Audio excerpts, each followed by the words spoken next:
Yeah, my name is Oriol, and today I'm going to present our last paper of how to perform arbitrage in prediction markets. In concrete, we use it's polymarket, but yeah, this project has been done with the help of Ahit, Luciana, and Guillermo.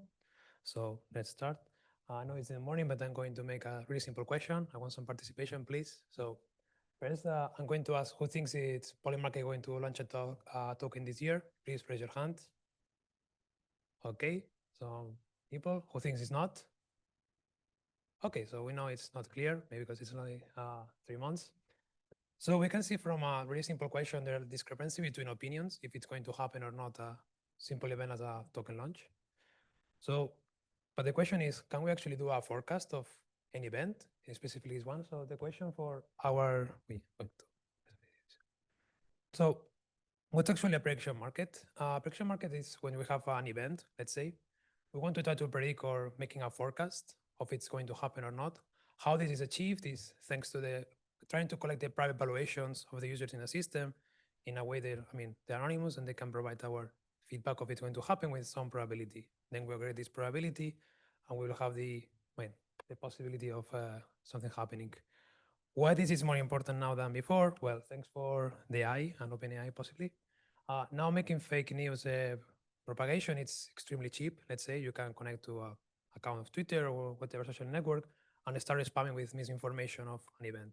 If it's going to happen or not, making like polarization and creating certain biases of something going to happen or not. It's extremely dangerous in politics and really like yeah, delicate events. So in prediction markets, we try to make an incentive system in which the users will have to, in order to provide their opinion, they have to put money. So in this case now, the payoff for like doing misinformation is not going to be like positive, you will lose some money. So in theory, systems try to make the information like more accurate, and yeah, it's not that cheap to make now a false statement. So this is actually a view of the MetaMask. Polymarket doesn't have their own in their platforms, but we're going to. So we can see that there's some well, in our excess of time and the probability, we can see that sometimes when the people think it's more happening because of some event in Twitter or whatever new information is being updated in the system, it's actually capturing pretty good when things are changing. Let's see a simple example of when these biddings work, so how they work in a micro level. So we have the question of will Elon Musk tweet dodge because it's coin he loves actually. So we have two agents. One of them thinks it's going to happen and with 70% probability of happening, and the other is saying no, this is impossible to happen. So they say, okay, let's bet $10 this case. So they have to agree in a certain amount of money, and they will pay actually the percentage of what they believe. So let's say the first one who believes is 70%, he has to put $7 in the pot, and the complement with the other agent in this case. Every one of them receives 10 shares of the yes and the no. And once the outcome is going to be solved and resolved, they're going to collect the $10. So in these markets, it's a winner takes all. I mean, if you wait until the resolution. So it's actually, yeah, not that expensive to make false statements. How these things work in poly market, just to have some notation. So for every bid, the traders send this to the central limit order book. And yeah, they collect this. This process is on off-chain, so there's no blockchain process here. So it's fully centralized. But the good thing is once the bits are matched in this case, they're going to the smart contract of Polygon, and they're going to be recorded. So anyone can get access to this bit match, but not the full order book data, because this is important later. So the scope of this project was, okay, can we actually somehow extract arbitrage from this discrepancy of prices? I'm going to make now a simple example just to illustrate our initial hypothesis. So let's again go to the same market. Let's assume we have two agents, but in this case, they differentiate the probability. So one of them thinks it's going to be yes, and it's happy to pay 70% or 0.7 for share. And the other one is going to be happy to pay 0.4 for the shares. What we can do is actually we can become the trader. So we're going to provide the shares. So you collect the shares before, and when the trader, when they put the bids, you can actually distribute these shares to different users. You collect their money, so the $7 and $4 for the shares, making some profit in this case. This is a simple example in the single condition, if it's going to happen or not. There are other more complex strategies, which is going to be now in the multiple markets.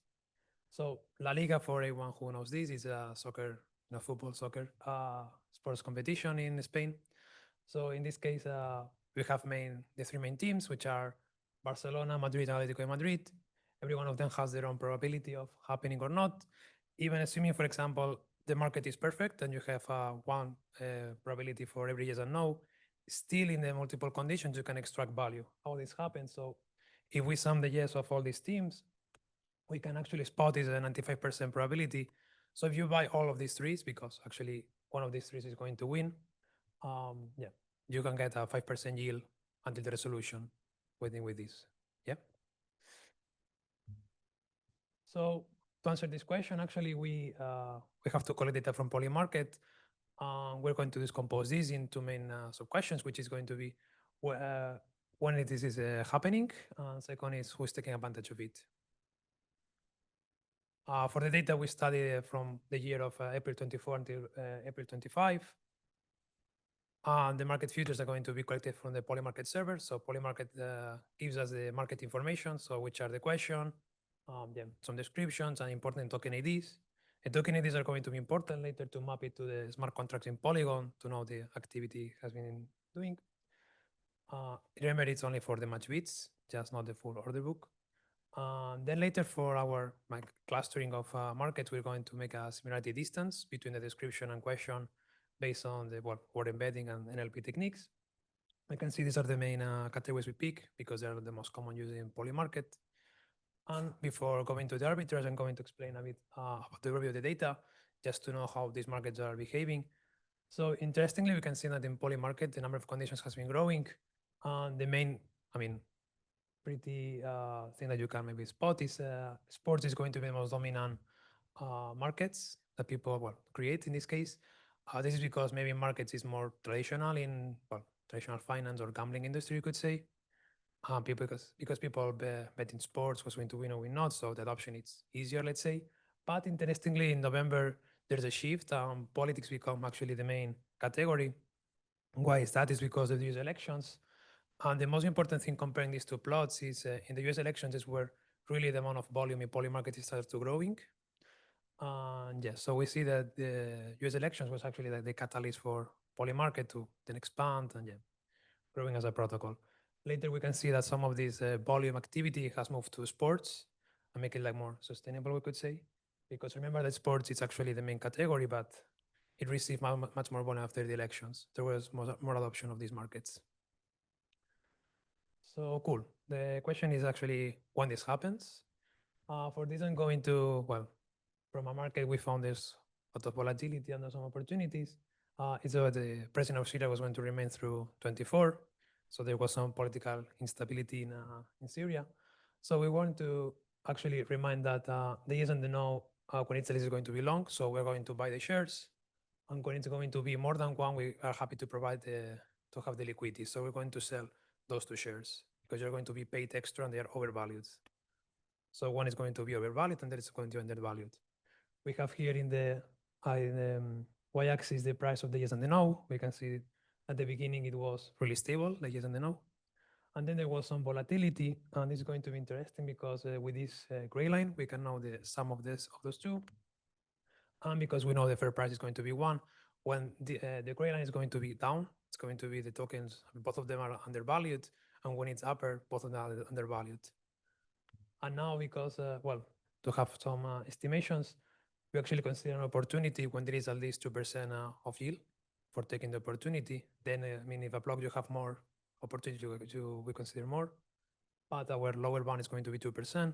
We consider there was activity in the upside and downside, especially in the second part of the high volatility topic. There's a lot of uncertainty. And this is when people actually extract more opportunities. And here we can see from the Polygon data, we can actually combine when the shares were both in the same time. The sum is less or more than this, and we can see this was a lot of profit being extracted in this market. So this is actually happening. At least in this example, it's pretty clear what happens. So the question is how much was extracted in this case. So For the long strategies, it's going to be 6 millions, and the short is going to be 4.7. It is going to be some upper bounds. And then for the multiple conditions, this is the same idea. When the sum of the yes is more than one or less than one, you're going to long or short. And in the no, actually, it's going to be with the number of constraints minus one. But yeah.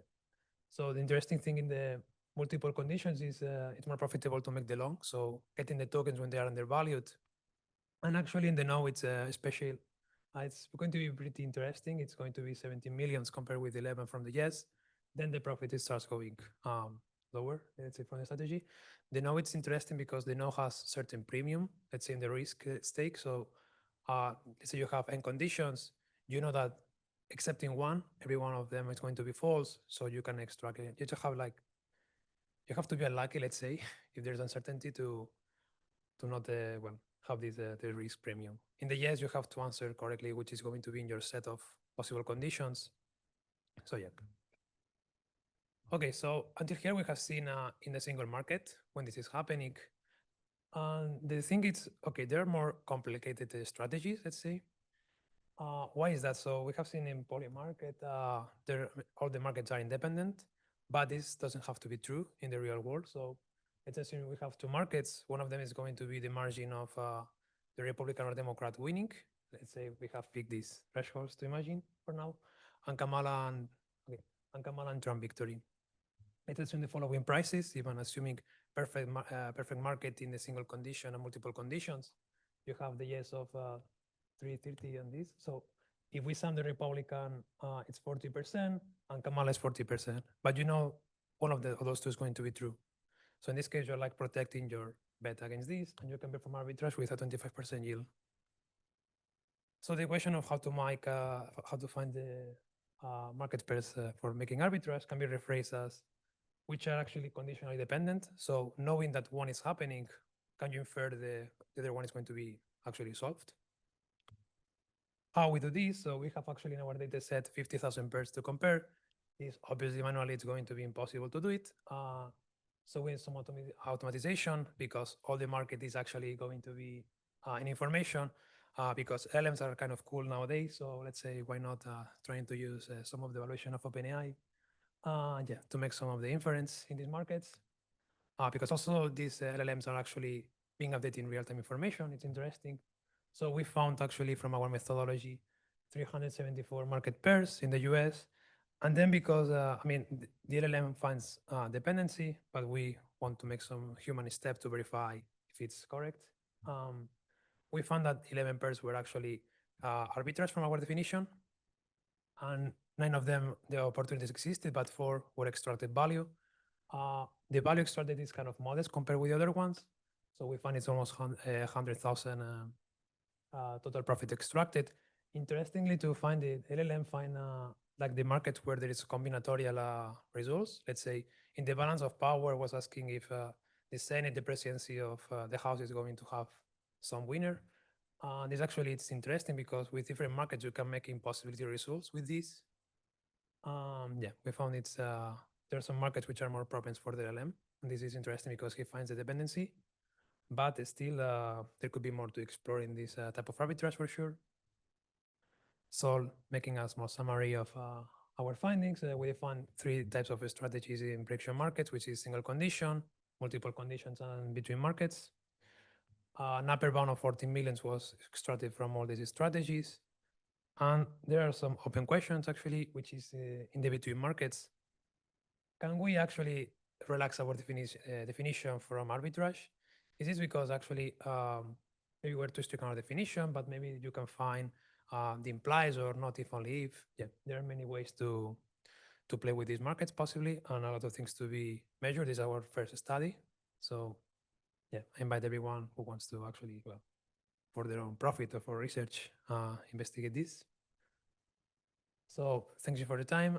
You have the cure for the paper. This research was funded by Flashbots, and I want to thank AFT for the travel grant. So any questions?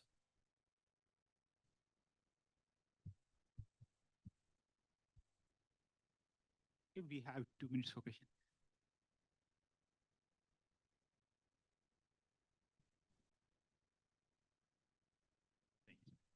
Hey. Yeah, it's a very timely talk, especially now.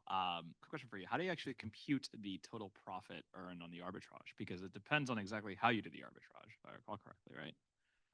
What do you mean by? I mean, in the in the blockchain, you have the price where these shares were bought. So Mm-hmm. when you actually compare, it's okay. We have a time window. I think it's 1 hour from the block times. So we compare the amount of trades in the hour. So if there are like actually, I mean, if you have yes and no both, and you compare the price, if it's less than this upper bound of one, you actually compute the profit because I mean, this is actually undervalued overvalued. No, don't know if this answers the question.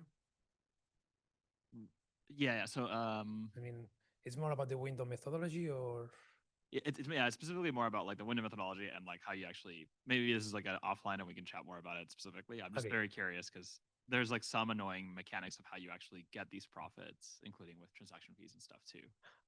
Transaction fees, just to remind, in Polymarket you don't have fees. So this is full value, the one you find. So No, no, sorry, not fees for the market, fees for transaction for actually putting a transaction into the blockchain, like whether the this, arbitrages are yeah. achievable. Yeah, but this is paid by Polymarket inside. So Or are users they don't actually? pay. Oh, I didn't realize this. Okay, Users don't pay. They just trade. cool. They don't pay anything. Yeah, Okay, they want network scale. So perfect. So it's actually like quite good. Okay, awesome. Thank you. Thank you for the speech. It's very interesting. I'm curious if you go inside about the data, how many addresses do this arbitrage opportunity? If only few addresses, it's the same. It's a lot of people. Just know for have an idea about no the data. How I don't know are 10 people that's to 17 million or ah, 100 uh, people. but actually this is in the extra slide. So this is the like top 10 accounts we found. So yeah, actually there's a user who has an upper bound of 2 millions. Other one of well more than 1 million. Some of them. And yeah, there are some others with a lot of profit with few transactions. So also I think in these markets is, I mean, yeah, arbitrage is the definition for our paper, but also in which conditions they are given is pretty unique. I mean, just to give an example, some of these could be also possibly insiders. I don't know, I mean, which conditions inherently are in these markets because yeah, there are some markets which, actually there was one of Taylor Swift this year, which was like 2%. Someone put all their money next day. She was going to be married. So yeah, but yeah, I mean, it's to give like a generic methodology is difficult because every market is kind of unique for sure. So yeah, this maybe has to be studied case by case. So yeah, Okay, thank you. sorry question. Can we take you offline because